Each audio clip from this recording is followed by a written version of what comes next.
we go live. So he's like not available on Slack. Oh, really? Yeah.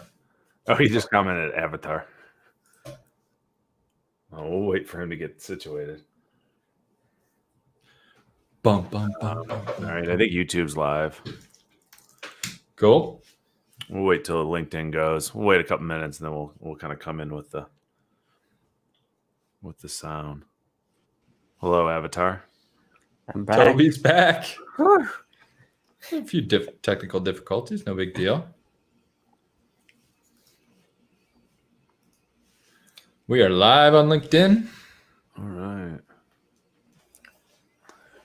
There's a delay. Well, I guess there's no point of addressing it now. I was going to address the fact that Toby wasn't on, but there's a delay, so it doesn't matter. Well, no, they still saw you gone, Toby. We just didn't address it and say, heh. We are live. Hello, Brian, there on LinkedIn. We are live. Thanks to Dave's recommendation, now I use headphones as well. Do you like it better? It still takes some breaking into. Not like, about that headphone life. I like just having my sound coming out of my computer. He put them on to block the MacBook fan noise. Yeah. Wow. He's got a lot going on over there.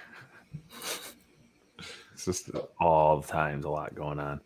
All right, we'll give people another 30 seconds and then we'll get going. Yep. We don't want to make them wait too long. Everyone needs their Toby. Toby, do you want to go just in order with what we got here?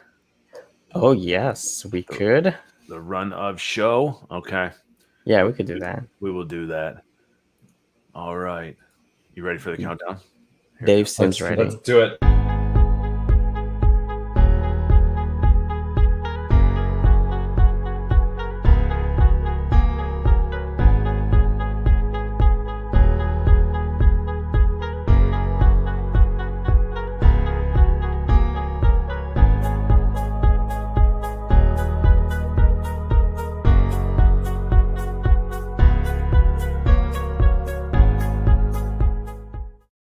Welcome to Friday 15. You guys laugh every time, but it's really, really wonderful. You see these comments coming in? Yeah. So immediately we've got the Toby fan club. He had a name. He had a name for them. I think Angel Squad. The what squad? Angel Squad. Angel? Mm-hmm. Angel Squad. Okay, that's cool. So welcome to Friday 15, the Detroit Labs show at the end of the week where we talk about current events. Sometimes we have brackets and sometimes we have guests from Detroit Labs on. And I think at one point we were talking about opening this up to external guests just by posting a link. Dave was concerned about that because I don't remember. He doesn't like us having fun.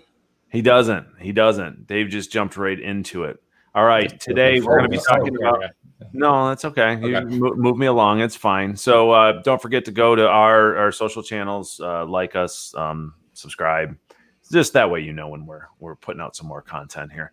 So let's jump right into things, Toby. Your favorite company in the world, Facebook. They have a actually really cool product portal. And I've always heard people say, hey, this is really cool. And if it wasn't for Facebook, I would probably own this. Right. But then they go to Instagram and use it. I mean, that's fair. That's fair. That's fair. I know. I'm that person as well. I'll admit it. It's fine. So anyways, Facebook portal is starting to get into the remote work thing. So for the longest time, right, it's been about video communication with friends, loved ones, all that stuff, but through their platforms. Now they're going to be integrating GoToMeeting, BlueJeans, WebEx, and Zoom. I don't think Facebook's the only one, though, right? I think Google is going to be putting it into their displays, Amazon, their Same displays. with the Echo. Mm-hmm. Yeah, what do you think about this as these tools are starting to move more towards work and I don't know, maybe it's a larger I don't know, theme here that work and play are really starting to mesh together for better or for worse now that we're at home. But what are your thoughts on Facebook embracing this, Tobes? I think it's just like a new form factor, like embracing like video as like now a standard way that we communicate.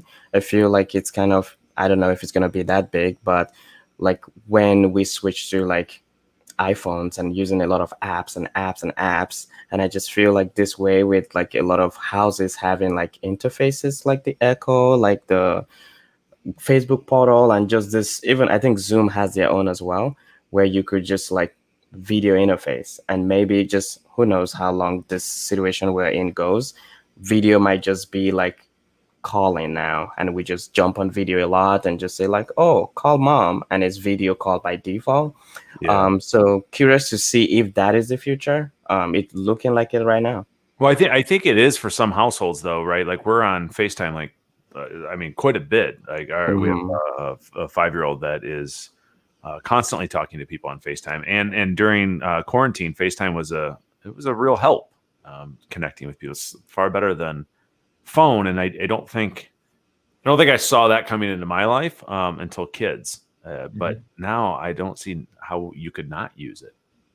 Yeah, like pretty much pretty much for work and even personal life. Video I never was a video person. I would like just pop in headphones or AirPods and just walk around just talking on audio. I didn't used to like video, but the value of video the past few months where we can't see people in person. And I just wonder if even if after this, whatever the new normal becomes, if this learned habit just remains and we just do video all the time. You know, I will say one thing: Zoom is still far better than any other offering out there. Not only are they the Kleenex of voice or Kleenex of video chatting, other than maybe FaceTime, but I mean, they are really the gold standard, and we use Google Meets, and I keep wanting more from Google, right? They have a massive team, like an unbelievable amount of really talented developers, a stock of cash, and yet they keep holding on to the browser. They did add the new feature for like where you could see yourself. Yeah, they keep adding features that people built plugins to do. So yeah, great job. All right, let's move on. Otherwise, we'll get too deep into that. Netflix is putting a shuffle play button on their home screen. Toby, are you Netflix or no? You're not, are you? I love Netflix. Oh, okay. I love Netflix. I'm very particular. Like, I don't think I will ever do like a shuffle play. Before I watch a show, I would have it reviewed by people who I know that like good shows. So I just don't like pop on it. TV series is a commitment. It's just like not gonna shuffle and stumble on a show, and after like 3 episodes, it's like crap. Well, Dave, as a connoisseur of all things streaming services, since you have pretty much every one of them, where are you at with this? It isn't a feature I'd use, and the one use case. I mean, I go into these services like intending to watch a certain movie or a certain type of movie. I'm not going to channel surf, and I never have, and I don't see myself doing that. The one use case I thought might make sense is with my son, who's 3.5 years old.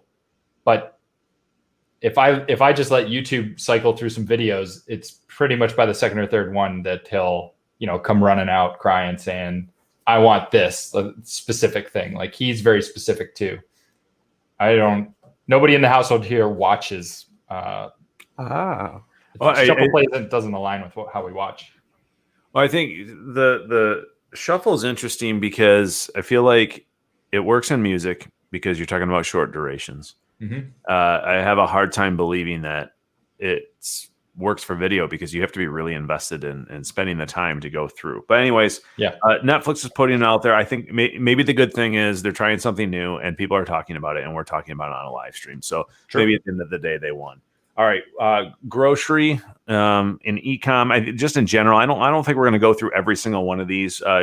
Walmart e-com was up 97% in the second quarter. Target sales record in quarter two, same with same day services grow 273%. I don't think this is shocking, right? Like if you have a service that works well, people are going to use it right now. But then Target's moving towards grocery pickup, and then I think the interesting one's DoorDash, where they're expanding to on-demand grocery delivery, and so they're getting into the Shipt and Instacart territory. I noticed that they added CVS in our area, and we were talking earlier. You seem to trust Shipt and Instacart, and maybe you trust them because they have brand equity and they've been around for a little while. Mm-hmm. I don't know, Dave. You had mentioned this. DoorDash. I use it a lot, but it goes down almost consistently every Friday and Saturday. Do you trust them with your groceries? Me, no. I have not had great experiences with DoorDash. And it seems like I don't know, something brand new for them. We use Instacart. We have a membership to Instacart. We've used Shipt. Totally trust them because they're the ones, right? Like, that's it's their area of expertise. Yeah, it seems like this is just adding one more thing to DoorDash's menu of services. I'm guessing they want to move more into that Postmates, where Postmates was offering just so many different things. Yeah. And I think that's fine to a point, but I think when your demand is so high and your service goes down, it's hard to build trust. That being said, I get frustrated every weekend, and then the next weekend I order again. So I don't know. I mean, they're still the best option here in our area, at least. I think also like Uber Eats does grocery delivery right now, I think. Yeah. I don't know. I don't know if if they have a more stable platform or not. I think the interesting thing is, like, when DoorDash goes down, I tend to go on Twitter and try to see if others are experiencing the same issue. Misery loves company. And so when I start to go look through there, it's actually the DoorDash drivers that are having a challenge too. So every time it goes down, not only you as a customer and a consumer, not only do you have a challenge, but the drivers don't know where to take your food. So they're stuck with your food, which I thought that was really interesting. And if anybody knows anybody at DoorDash, I think we can help you with your scaling issues. Just holler at us. Hit up Toby on the LinkedIn. He's ready. Straight in the DMs. Yep. All right. Now let's talk real quickly about Microsoft's new flight simulator. Yes. It looks exciting. And was it worth the wait? We have a guest to come in who's passionate about the flight simulator. Dave, you want to bring in Will? Okay, and I'm going to bring up his video while y'all are talking here. All right. Mr. Will Hinchman, how are you? Welcome. You've been on before. It's good to see you. Good to see y'all. How you doing? Good. So tell us all about the flight simulator. I think this is something that was around a long time ago, right? And we're watching the video. Maybe also tell us what video we're watching while you're talking through this. So this video is me flying straight down Woodward towards our office at a not legal speed, which is the beauty of the flight simulator. Nothing in this video should be attempted at home or in real life. Please do not. But yeah, it's been 2006, I think, was the Flight Simulator X release. So it's been 14 years since the last release in the series, 37 years since the first release. Wow. So Microsoft Flight Simulator has been around a while. And I mean, you can see in the video, it's beautiful. So they went through this crazy process of using the photogrammetry that they have in Bing Maps between their satellite imaging, and they 3D mapped a lot of the places and aerial images, and they built a machine learning system to generate all of this stuff you're seeing in Detroit is procedurally generated. It's generated on a cloud, on a bunch of instances they have running somewhere, and it's actually streamed into the game, which is... So this isn't downloaded, this is streamed? It streams in the textures and the layouts and everything on the fly. There are standard, if you have no internet connection, there are standard just regular old maps that are not as accurate, but they'll show you like the satellite imagery almost kind of like it used to be in, I think, Flight Simulator X or some of the earlier editions, where it kind of projects based on best guess and it's not real accurate. But yeah, this is all streamed in, and it's kind of funny when you start the game for the first time, it actually gives you a warning and allows you to set a maximum amount of data that is streamed in to prevent you from going over your data cap on your internet. But they apparently have petabytes of data all over the world. that are all generated like this, that as you start up and start your game, it starts streaming it in as on demand as you need. And I mean, it's just like you can see in the video, it looks really fantastic. To me, it's a huge leap forward. This is the kind of thing that people were like, these are the kind of things that like flight sim nerds were sort of dreaming of when Google Maps came out and the first like Street View kind of started to come out, where it's like, oh man, like what if we could like fly the plane through this with the actual physics engine? That would be cool. And here we are now, like it's a reality. You can do this. So cool. This is stunning. I like every single time it goes over Comerica. I think it's really, it goes really through my parking spot. Does it? Wow, I miss it. We've got to mark Toby's parking spot so we know in the game. So this seems like it's so right now is it VR or not VR or so there is currently it is not VR. There are plans to release a patch that has VR in it. They are going with the Microsoft mixed reality platform, or Windows mixed reality, I'm sorry, which is Microsoft's VR platform. The rumor is that they're going to release it to coincide with the HP Reverb 2 that's coming out later this year, which looks actually to be a really impressive VR headset. As someone who is obsessed with both simulators and VR, it's kind of been on my radar. But so that's their plan. Hopefully they stick to that and it comes out soon. I know there are some criticisms from the flight sim nerd community, which I can kind of get behind, that they haven't released features yet that they need. But I feel like no matter what product you put out anymore. Yeah, people just complain. We've all been there. Oh, there's a question here. What do I use for yoke and rudder? So Yudder, geez.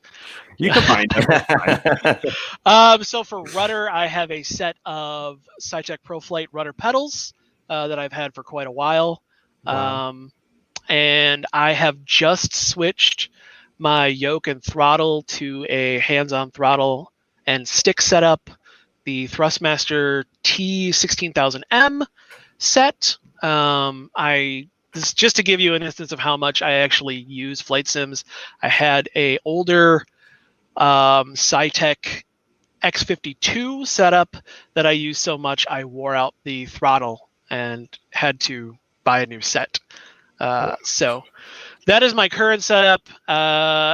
If anyone is looking to get into it, I would suggest that the Thrustmaster set is worth it. It's not super expensive. Gone are the days where you can buy like joysticks for like $40. They're like specialty items now. But the Thrustmaster set, I believe, is like $169 on Amazon, and you can find it around that price point everywhere.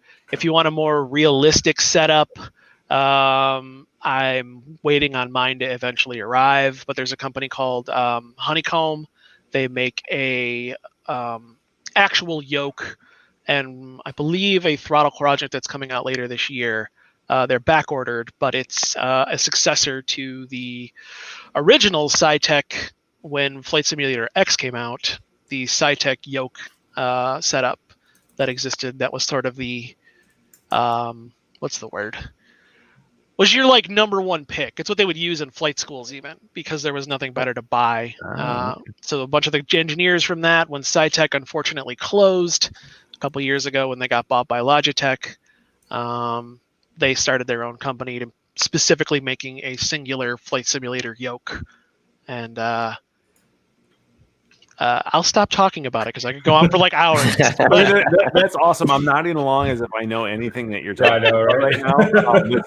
This is all very new, at least to me, but it's incredible, and it sounds like there's a strong, passionate community around this, which is really great. And yes, you know, as we've talked over the years of, you know, what is the good use of virtual reality, right? Like when we talk to clients about virtual reality or anybody about VR, this seems like an ideal solution, especially if someone wants to get into flying, right? Like if obviously you can do it for just enjoyment, but I have to imagine that if someone wants to get into flying in general, this type of an experience on VR is probably a great way to hone your skills and practice, I would assume. Absolutely. I mean, that is where Flight Simulator started, was flying is expensive. It was one of my life goals to actually get my pilot's license. I just don't have a spare like 35 grand just sitting around. Toby will help out. Toby is a very generous person. Let's talk after the show. All right, Toby, I'll hold you to that. Toby Bucks will not buy flight school, though. Just FYI. And But I would say crypto will. I would say, though, if you want to get into this, don't be afraid of it. Flight Simulator has always had really awesome assists that you can turn on that take all of the hard parts out of it and make flying way easier. I mean, you can use Flight Simulator with a mouse and keyboard. It's not that big a deal. The basics, it has an AI that will do the hard parts, which are takeoff and landing and remembering radio communications. That'll just do all that for you. So don't be afraid to jump in if you want. You don't have to jump in and buy like a whole crazy setup like me. You can just start with a mouse and a keyboard and work your way up. That's awesome. All right. Well, thank you, Will.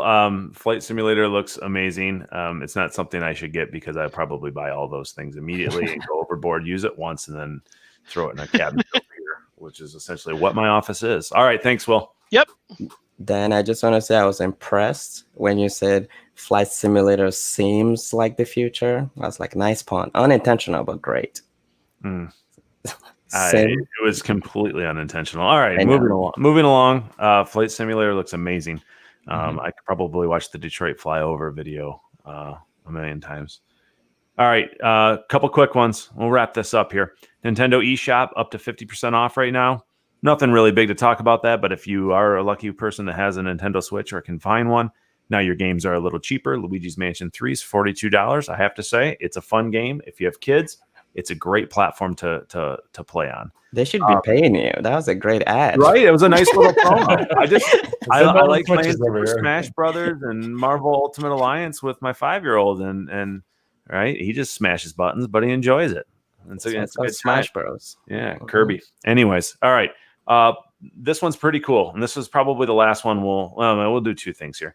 Let's just talk about Android in cars. So Android 11 is going to offer wireless Android Auto, which is great.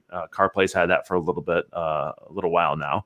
But also the Polestar 2, which is a fastback Polestar is an offshoot of Volvo. It was their performance brand, and now they build EVs. So they got a Polestar 1, a sports car. Now they have Polestar 2, which is a fastback here. Full EV. Yeah, Mary Beth, right? Luigi's Mansion is so fun. So see, Toby. Anyways, but I think the really interesting thing here is they have full Android Automotive. So this isn't just Android Auto. I mean, this is full Android built into the experience. And I think it's really cool. I think this would be a huge selling point. Even as somebody that is, I have both devices, primarily iOS, but I mean, this seems like a great setup. So I think it's amazing to see Android become ingrained into vehicles beyond just operating system. Because Toby, correct me if I'm wrong, the Android operating system lives in vehicles already, but the full experience does not. Mm-hmm. And I think, I think you were saying the difference between Android Auto and Android Automotive is like right now, people's experience, you plug in your phone and then it casts it to your dashboard. So you're saying for this car, it's like the entire experience is like Android. It's completely built in. So you've got cool. Google Maps completely built in. You've got your YouTube Music that you're a big fan of, completely built in. Spotify app, of course. Toby's a big YouTube Music fan. So if you're looking for a music service, that's the one that Toby recommends. But anyways, I think it's incredible. It's really cool. I think it's a big selling point. I watched the review of it, and no joke, all my Google devices kept firing up as they were doing the review and talking to the car. It was a little frustrating. But anyways, it's incredible. All right, let's go. One more story other than yes, Jeff, thank you.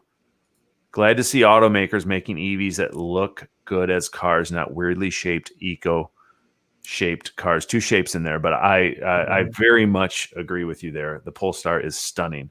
They've done a very good job. Volvo in general has done a great job with their designs. Okay, last one. Sony joins the work from home webcam party. So now if you have a Sony camera, you can plug it in via USB and you have a webcam. I think it's Windows 10 only right now. That seems to kind of be a trend. You know, it goes Windows 10 and then eventually gets to the real world on the Mac. Oh, ouch. Nice job. So I think Canon was one of the first ones to the party as we transitioned to remote. Fuji followed after. I happen to use a Fuji for streaming here. I've used the USB interface for it. Just okay. You're offloading all of the encoding onto your computer. So even though I use a pretty well spec'd out iMac 2017, it still is not overly smooth. I think it's fine for Zoom, Google Meets, things like that. And Sony may have a better implementation. I don't know, but I'm still not sure that this is a great option for streamers. The three of us all use capture cards. Dave and Toby, you both use Cam Links. Toby has a special edition one that turns him blue every so often. Dave has the regular edition.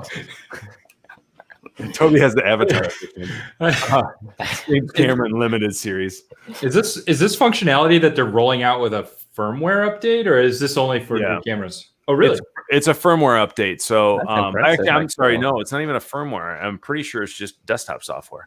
So for the Fuji, it was desktop software. So I installed the Fuji X webcam thing, and then it worked. The interesting thing is, at least on the Fuji, I have the X-T4. You have to have it in stills mode in order to work, not in video mode. Huh. Don't know why, but in video mode, we use capture cards. I use the Magwell MAGE. It works well. What are you using? I'm a big fan of that one versus the Cam Link. But Toby's is limited edition, so it might be worth more money. All right. Well, I think unless you all want to add anything to the Sony webcam, all cameras are webcams party, I think we're going to wrap things up because Friday 15 just turned into Friday 30. Ooh. Yeah. I guess I just add that if you have a Sony camera at home, it sounds like with a little bit of a software installation, you can run a. Well, now I mean now like this, or now if you know Canon, Fuji, Sony, I mean now you've got a lot of options. So yeah, if you've used any of those, if you like them, let us know. I don't know, maybe my experience is wrong, but I also think it's interesting that we started the show with video and then with video. So the future. Oh, okay. Yeah, I see how you brought that together. All right. Well, I appreciate you. Nice bookending that one, Toby. It was well done. Video is the future. It's the present. Even better. All right. Thanks for tuning in to Friday 15 and or 30. Appreciate you. Make sure you tune in to all of our other future episodes. We've got Labs Live is going to be right around the corner, right, Dave? End of September, I think, is our next Labs Live episode. September 23rd. Yep. We're going to be talking about, remote hiring, remote onboarding, how to grow your team in this new environment. And I think that's going to be a fantastic episode. We'll have a couple guests. We'll continue to remind you with that. Yeah, Stephen, I noticed that you said great weekend to Toby, and then Dave. Forever, it's fine. We'll forever remember. All right, thanks for tuning in. Everyone have a great weekend, and we'll see you next week. Yeah. Bye.